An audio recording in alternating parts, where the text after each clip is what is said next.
بس دقوقه تاگو کتاب قرآن تولید که کن نبوه آمده نبوءة حزر نبوءة سيدنا محمد إبراهيم يوسف او چیه؟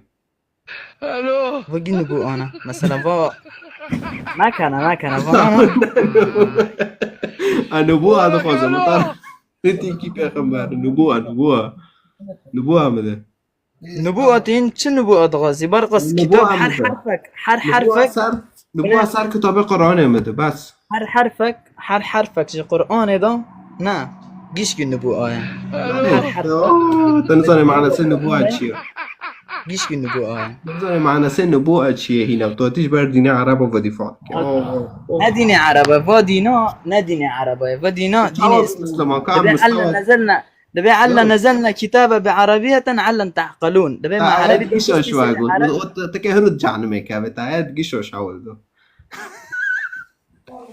دبي لقد انزلنا القرآن عربيا لعلكم تعقلون وكتاب قد أري وكم بينهم تقولي ووكم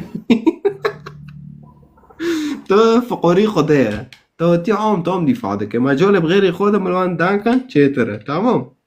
خورته شداد در جواب